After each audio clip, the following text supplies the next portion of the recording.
Hello दोस्तों, स्वागत है आपके अपने YouTube channel target civil services में। आज है 9 दिसंबर और आज के इस लेक्चर में हम 8 और 9 दिसंबर से जितने भी करंट अफेयर्स के क्वेश्चन बनने वाले हैं, सारे क्वेश्चन को इस लेक्चर में हम डिस्कस करने वाले हैं। और साथ ही दोस्तों, इन करंट अफेयर्स के क्वेश्चन से जो भी एक्स्ट्रा फैक्ट बनेगा, जो आपके exam point of view important होने वाले सभी पॉइंट पर हम डिस्कस करेंगे। सबसे पहले हम बात करते हैं जो लास्ट क्लास में आपसे क्वेश्चन पूछा गया था कि स्वच्छ सर्वेक्षण 2021 की रिपोर्ट के अनुसार कौन सा शहर लगातार 5वीं बार सबसे स्वच्छ शहर घोषित हुआ है। तो यह घोषित होने वाला है दोस्तों इंदौर शहर।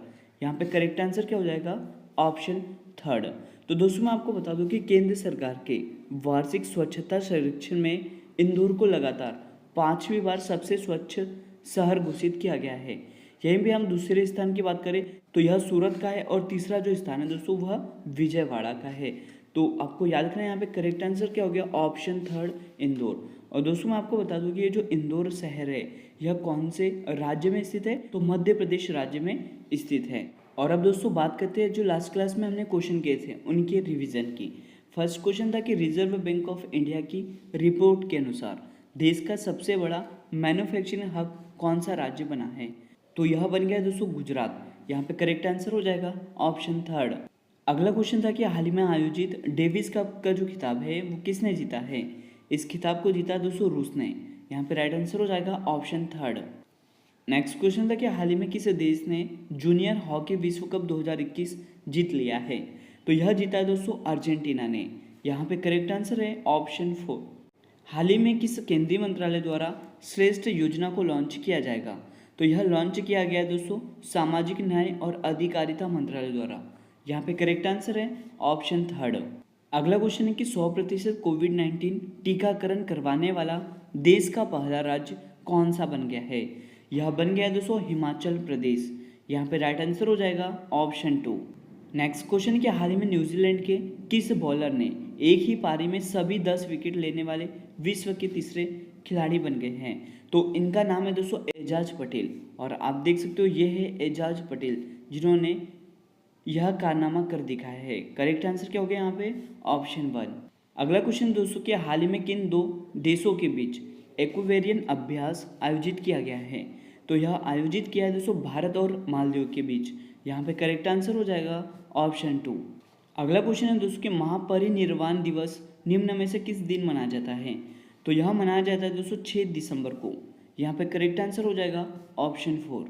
और रिवीजन का लास्ट क्वेश्चन है कि हाल ही में प्रोजेक्ट रिहब को किसने लॉन्च किया है? इसे लॉन्च किया है असम राज्य ने। यहाँ पे करेक्ट आंसर हो जाएगा ऑप्शन थर्ड। और अब दोस्तों बात करते हैं आज के करंट अफेयर्स की। और अभी तक आपने हमारे लेक्चर को लाइक नहीं किया तो लाइक जरूर कर दें, शेयर भी कर दें। अगर आप इस चैनल पर नए हो तो इसे सब्सक्राइब भी जरूर करें। क्वेश्चन है फर्स्ट आपके लिए कि हाल ही में कौन सा देश ओलंपिक 2022 के बहिष्कार की घोषणा करेगा? तो यह करने वाला है दोस्तों अमेरिका। यहाँ पे करेक्ट आंसर हो जाएगा ऑप्शन थर्ड। तो दोस्तों मैं आपको बता दूं कि अमेरिकी सरकार ने हाल ही में ओलंपिक 2022 के बहिष्कार की घोषणा कर दी है। ओलंपिक 2022 का जो आयोजन है वो बीजिंग चाइना में होने वाला है। अमेरिका ने कहा है कि चीन के मानवाधिकार अत्याचार उसके बहिष्कार का मुख्य कारण है। और मैं आपको बता दूं दोस्तों कि अमेरिका चीन के निम्नलिखित मानवाधिकार के अत्याचार का बहिष्कार कर रहा है। पहला है कि ताइवान और तिब्बत में स्थिति, दूसरा है हांगकांग में कार्रवाई, और तीसरा दोस्तों जियांग में अल्पसंख्यक मुस्लिम उइगरों के साथ दुर्व्यवहार। ये इनके प्रमुख कारण हैं। तो यहाँ पे करेक्ट आंसर क्या हो गया? Option third America. और अब चलते हैं अगले क्वेश्चन की ओर। और आपके लिए अगला क्वेश्चन दोस्तों कि federation of Indian chambers of commerce and industry के नए अध्यक्ष कौन बन गए हैं? यह बन गए दोस्तों संजीव मेहता। यहाँ पे करेक्ट आंसर हो जाएगा ऑप्शन टू। और आप देख सकते हो ये है संजीव मेहता जो कि federation of Indian chambers of commerce and industry मतलब फिक्की के नए अध्यक्ष बन गए हैं। यहाँ पे राइट आंसर क्या हो गया? Option two. और इन्होंने दोस्तों किसका स्थान लिया है? तो उदय शंकर का स्थान इन्होंने लिया है। और यहाँ पे हम दोस्तों बात कर रहे हैं फिक्की की मतलब federation of Indian chambers of commerce and industry की। तो ये जो भारतीय वाणिज्य एवं उद्योग महासंघ है इसकी स्थापना 1927 को की गई थी और इसका मुख्यालय नई दिल्ली में स्थित है। और वर्तमान में इसके अध्यक्ष कौन बन गए हैं दोस्तों? तो यह संजू मेहता बन गए हैं। और महानिदेशक है अरुण चावला और इसके मतलब ये जो फिक्की है इसके संस्थापक कौन है? तो यह घनश्याम दास बिरला और पुरुषोत्तम दास ठाकुरदास है। तो ये सभी इंपॉर्टेंट पॉइंट है फिक्की से जो आपको याद रखने हैं। और अब चलते हैं अगले क्वेश्चन की ओर। नेक्स्ट क्वेश्चन दोस्तों कि किस देश की नोबेल पुरस्कार विजेता आंग सान सू की को 4 साल की जेल हुई है? तो दोस्तों मैं आपको बता दूं कि जो आंग सान सू है यह म्यांमार की है। यहाँ पे करेक्ट आंसर हो जाएगा ऑप्शन 4। और आप देख सकते हो ये है आंग सान सू जो कि नोबेल पुरस्कार विजेता है। तो म्यांमार की अदालत ने नागरिक नेता आंग सान सू की को सेना के खिलाफ असंतोष भड़काने और कोविड नियमों का उल्लंघन करने के लिए 4 साल जेल की सजा सुनवाई है। आंग सान सू की को 1991 में दोस्तों नोबेल शांति पुरस्कार से भी सम्मानित किया गया था। तो याद रखना यहाँ पे करेक्ट आंसर क्या हो गया? Option 4 Myanmar. यहाँ पे हम दोस्तों बात कर रहे हैं म्यांमार की जो कि एशिया महाद्वीप में स्थित है। राजधानी है वो न्यायपीड़ा है। और म्यांमार की जो करेंसी है दोस्तों वो क्या है? तो म्यांमार क्वाथ है। और मैं आपको बता दूं कि म्यांमार के जो राष्ट्रपति है उनका नाम है वी मिनत और म्यांमार के जो प्रधानमंत्री है उनका नाम है मिन आंग हलिंग। ये सभी इंपॉर्टेंट पॉइंट है म्यांमार से जो आपको याद रखने हैं। और अब चलते हैं अगले क्वेश्चन की ओर। और आपके लिए अगला क्वेश्चन दोस्तों कि किस देश के ज्वाला द्वीप सेमोरू ज्वालामुखी में बड़ा विस्फोट हुआ है? तो दोस्तों मैं आपको बता दूं कि ये जो सेमोरू ज्वालामुखी है यह स्थित है इंडोनेशिया में।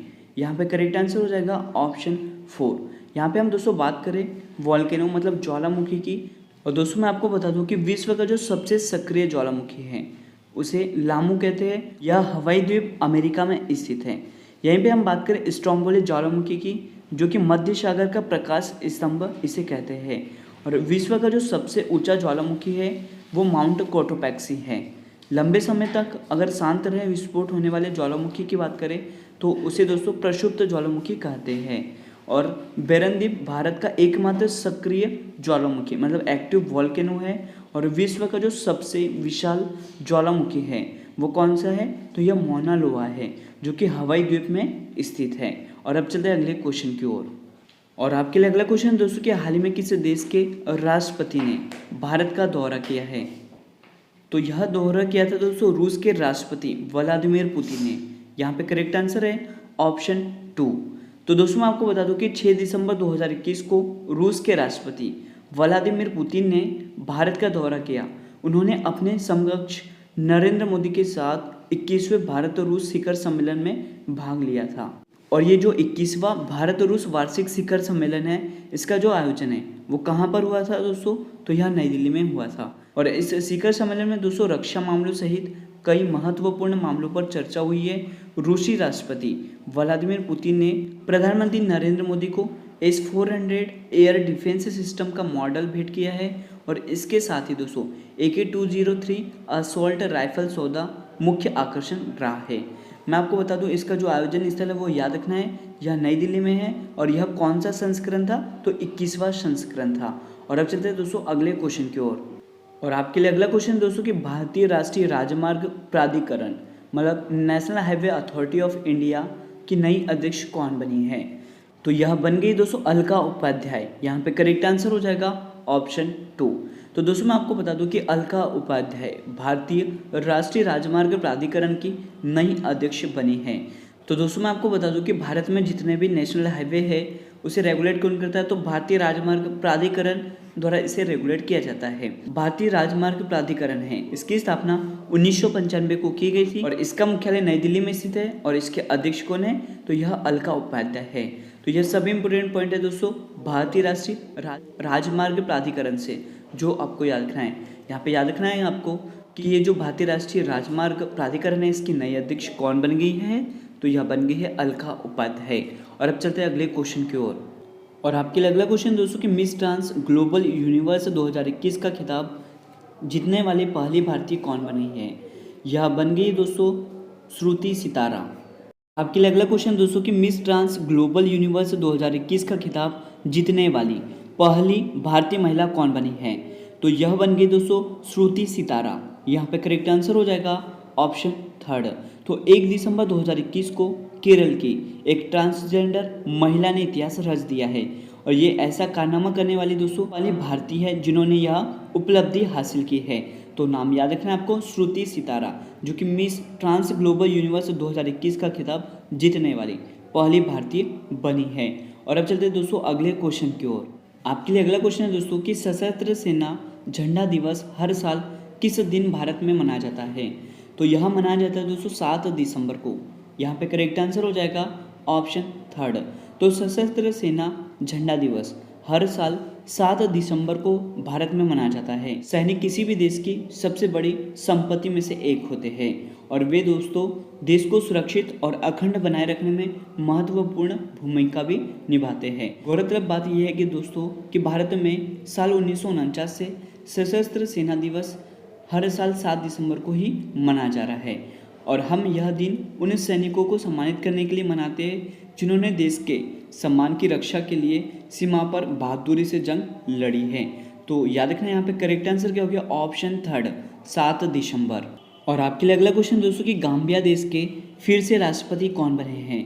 यह बन गए हैं अडामा बैरो। यहाँ पे करेक्ट आंसर हो जाएगा ऑप्शन 2। तो दोस्तों मैं आपको बता दूं कि अडामा बैरो को फिर से गाम्बिया के राष्ट्रपति के रूप में नियुक्त किया है और मैप में आप देख सकते हो दोस्तों ये है गाम्बिया, जो कि अफ्रीका महाद्वीप में स्थित है और इसकी जो राजधानी है वो बांजुल है। ये भी आपको याद रखना है। और अब चलते हैं दोस्तों आज के लास्ट क्वेश्चन की ओर। और आज का लास्ट क्वेश्चन है कि किस राज्य की सरकार ने महिलाओं के लिए बैक टू वर्क योजना को लॉन्च किया है। तो यह लॉन्च किया दोस्तों राजस्थान राज्य की सरकार ने। यहाँ पे करेक्ट आंसर हो जाएगा ऑप्शन 4। दोस्तों मैं आपको बता दूं कि शादी के बाद घर परिवार संभालने व अन्य कारणों से कामकाजी महिलाओं को कई बार जॉब छोड़ना पड़ता है। नौकरी छोड़ने वाली इन कामकाजी महिलाओं को निजी क्षेत्र के सहयोग से फिर से जॉब दिलाने या वर्क फ्रॉम होम का अवसर उपलब्ध कराने के लिए राज्य सरकार बैक टू वर्क योजना को लॉन्च किया गया है। इस योजना में दोस्तों विधवा, परित्यक्ता, तलाकशुदा एवं हिंसा से पीड़ित महिलाओं को राजस्थान मंत्री अशोक गहलोत ने इस योजना की मंजूरी दी है। तो याद रखना यहाँ पे करेक्ट आंसर क्या हो गया, ऑप्शन 4 राजस्थान। और अब दोस्तों बात करते हैं आज के क्वेश्चन ऑफ द डे की। आज का जो क्वेश्चन है आपके लिए कि नेशनल कैडेट कोर मतलब एनसीसी ने 28 नवंबर 2021 को अपना कौन सा स्थापना दिवस मनाया है। इसका सही जवाब आपको कमेंट सेक्शन में देना है और साथ ही दोस्तों आपको बताना है कि ये जो नेशनल कैडेट कोर है इसके वर्तमान में अध्यक्ष कौन है। इसका सही जवाब आपको कमेंट सेक्शन में देना है। तो आज का लेक्चर यहीं पर एंड होता है। अगर आपको हमारा लेक्चर अच्छा लगा हो तो इसे लाइक करिए, शेयर करिए। अगर आप इस चैनल पर नए हो दोस्तों तो इसे सब्सक्राइब भी जरूर करें। Thank you so much guys for watching this video. Bye bye, take care.